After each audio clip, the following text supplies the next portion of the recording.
Hey everybody, welcome to Board Online, Board Offline. Today we have another video from another channel. This time we've got to play or not to play. This is a husband and wife team that has a heavy focus on their channel for two-player games. They assess all the games they play as two-player games and let you know what they think. Be sure to go check them out. There's a link in the description below so that you can get it over to their actual YouTube channel. And now enjoy to play or not to play.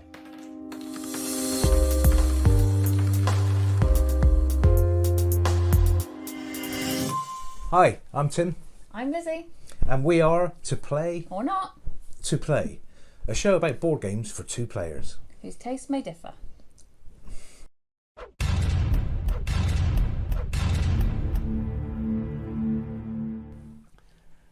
Hello! Hiya, hope you're all well.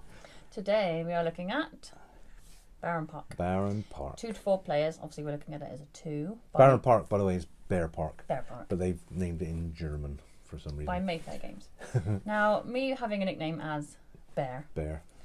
you'd think this would be good for me. You would think so. Let's see. Let's see. Okay, so the way that this game plays is it's a like a Tetris game. It's like Tetris. Polyomino game. Is it? That's I'm the not going word. to say that. Yeah. Polyomino, like domino, but There you not go. two sides, It's a but Tetris. multiple sides. Yeah, Tetris game. You know the thing. So basically, the idea is that you're building yourself a bear park, and it's for your country. So the little starting tile has a flag on it. So you could be Switzerland or Germany or England or whatever. Don't name all the countries. or you could be Poland or you could be So so you lay your starting tile down and then you kind of expand your bear park from there. And the way that it plays is there's a main board, and the main board holds all the construction tiles for your different sort of bear enclosures, and there are different types of bears. There are polar bears. Thank you, because I'm looking at you because obviously I Polar can't bears, remember. grizzly bears, koala bears, and pandas. And kangaroos. No, Pandas. pandas. That was the one I can remember. Yeah. Pandas. So yeah, so you've got four types of bears on these tiles, and they are kind of an enclosure. And the idea is that you're building your little enclosures onto your space, and then you expand your space by constructing a new area, and so on and so on. And you basically start the game by laying a tile. So the start player gets given a tile, a single square tile, which is actually a toilet. Toilet. Nice. And the second Not player. like a bear toilet, but a human toilet. True.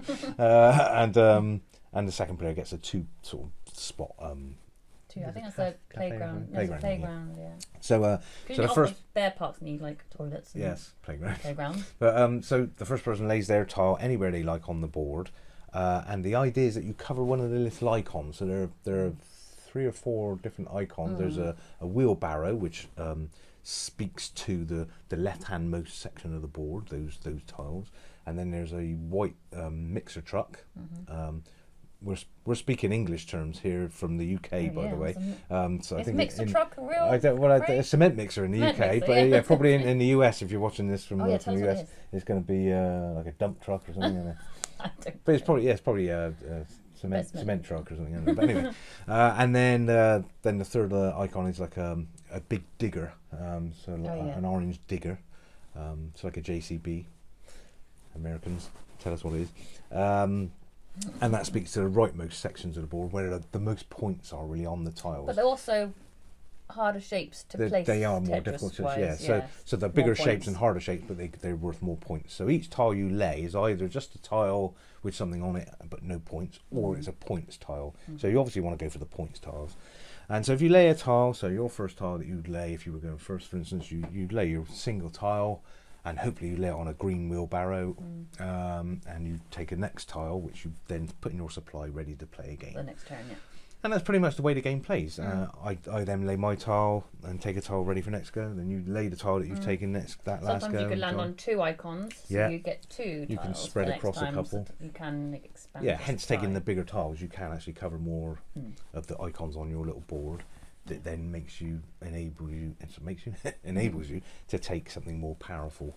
And it's basically that way, backwards and forwards, covering your tiles. Your main starting tile has one little tile on it that you cannot build over, which is a little kind of little construction thing, sort of no entry type thing. A little tape around it that says you can't build here, and the reason is when you've completely surrounded your tile and left that tile open, left that space open, you then claim one of the bear statues, and they're all sort of, park needs statues. You do need a bear statue, yeah. And as the first person to take the first tile takes the highest value one, and they range from 14 down to 2, 16 down to 2. So yeah, the first player takes the 16, obviously. So you want to be the first one to surround your area of a statue and build that statue. And that's just like a bonus. That doesn't affect your go. If you do it, you claim it, and that's that. So it's constantly point building. Yeah, you're trying to grab the biggest cost tiles and be the first to build statue on your tile. It is tricky as well because you can miss tiles if you don't very lay easy. it out. Yeah, very easy to build. Just paint yourself into a corner, basically. Especially because the little there's not an endless supply of the little one squares, and sometimes you need you can end up left and there's none left. Yeah, in which case you won't complete that tile. In which case you won't get the bear statue and so on, which is a big bonus. The other thing that you can put over is there's a little picture of some men like constructing, and if you lay over that, then you get to claim another of the tiles. They're just shuffled and stuck in a draw pile, well, 2 draw piles, and you can choose the best one for you at that point and then lay that adjacent to your master tile, your entrance. You finish at 4, don't you? You can only have 4 maximum. They can't go below your entrance. So there's a couple of kind of provisos, and then when you lay tiles, they have to be orthologically. Another phrase I can't say. Adjacent to, but not diagonally. Only orthologically. Whatever that phrase is. So you have to be next to a previously laid tile once you've laid your first tile. Straightforward. It is. Yeah, you can go off the edge of the board and go into sort of mid-air, but you can go across 2 boards if you've got 2 boards butted up against each other. So very simple.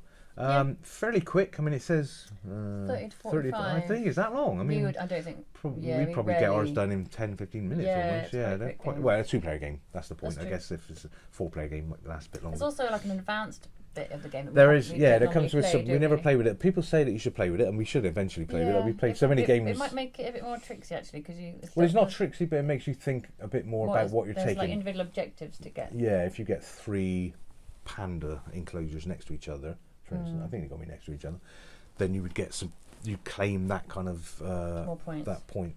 Because I think now when I'm not really paying attention to what I get, I'm just trying to fit it all in. Yeah. So which is why we get it done so quickly, I guess. So yeah, I mean, we should definitely try that advanced one. We will. We'll do it in a minute. We will. Promise. 2 minutes time. So yeah, nice simple game, quick game, but pretty and, as you like to say, so pretty. The really good illustrations actually. Yeah, really beautiful. You can really look at the tiles and there's little people on there and the little animals. Yeah, little kids with balloons and stuff like that. Yeah, so, it's quite nice to look at actually. It is. Yeah, good little game. So scores. You can go first because this is your game. I mean, I actually bought this for Bear because of the name. Barenpark, obviously, and surprised her. Look, there's Barenpark. What? Huh? Bear. Baron? Yeah, anyways, you are Baron. Random gifts. Oh dear. But yeah, so you go first. Yeah, I really like it. I like the simple, but you can make it more complicated and tricksy. Yeah, and you've got to think about the Tetris style of it, which I do like. And it's pretty. And it's not too taxing, is it? No, not at all. No, really. Yeah, it's quite therapeutic to play. Yeah, I like it. Pastoral, I think, is the phrase. I'm going to give it 7 out of 10. Nice, yeah, I get that. Yeah, I mean, I'm very close to that.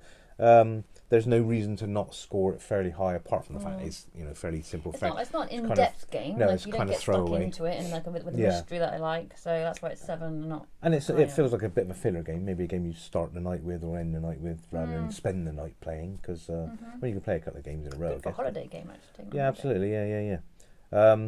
What's your score? So my score is 6.5, I think.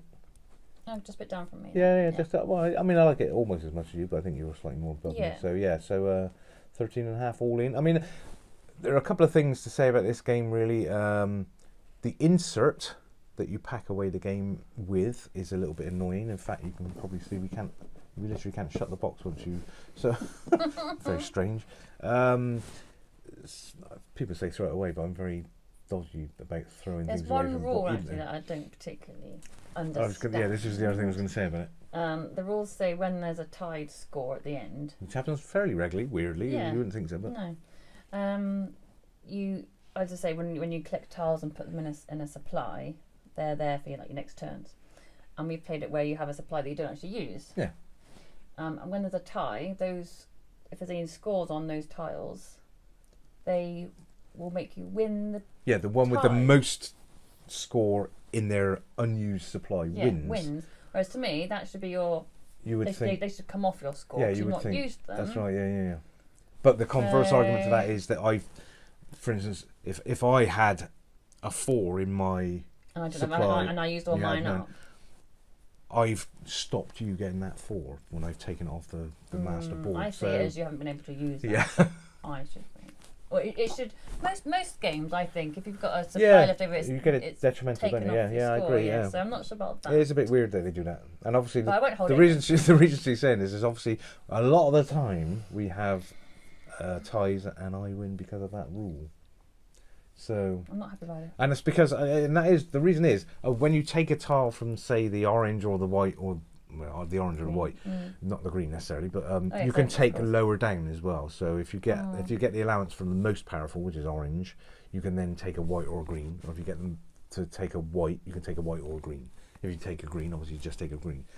And so so the point is that obviously if I covered an orange and I didn't really need an orange, but I thought, oh, actually, if I take that number 4, so I can't get it. Exactly. If I take that number 4 white tile, then it stops her using it in that corner. That but you didn't use it on your. No, I know, but that's what I'm saying. So maybe me stopping you tactically from using it on your. What do you think about that rule? Yeah, interesting. So I'm not sure about it. Yeah, I mean, I'm happy with it because I win most of the times with it, but because I've been sort of blocking you. Yeah. Times, yeah. But but anyway, so yeah, Barenpark, really nice little game. Yes. Thoroughly recommend this to you if you've not played it. If you're scared of big, in-depth games, and this is a good. It's a really nice, simple sort of entry level game. It's entry level, but it's easy to play. I mean, this is again, you quite often say about whether you take a game to your family. You could take this to your family. It's not hard to explain. It's 2 to 4 as well. Yeah. You could play this with your mum and dad. No offense. But it's true, so simple. I can play with my mum and dad. So yeah. Well, there you go. Anyway, so thanks for watching this one, chaps and chappesses. Leave us any comments below if there's something you want to say about this game or any others, and obviously give us a shout if you want us to review any of these games behind us. This is our half of our collection. This is kind of the big box games. Most of our 2-player games are upstairs in the den because they wouldn't fit here. But please read our Board Game Geek collection, and if there's something on there you want us to check out and give you our opinions on, please do, because there are lots of games. I mean, this is lots of games. This is probably half a game of half a wall of games of shame. Is that the wall? Shelf of Shame. Is that a game of shame? Shelf of Shame. Yeah, where you've not opened the. Like this is in mint seal still, or you never played it. So if there's a game that you want us to play and we haven't played it, it's an excuse for us to play it. But play Barenpark. Thanks, guys. We'll see you on the next one. Thanks very much. Bye bye.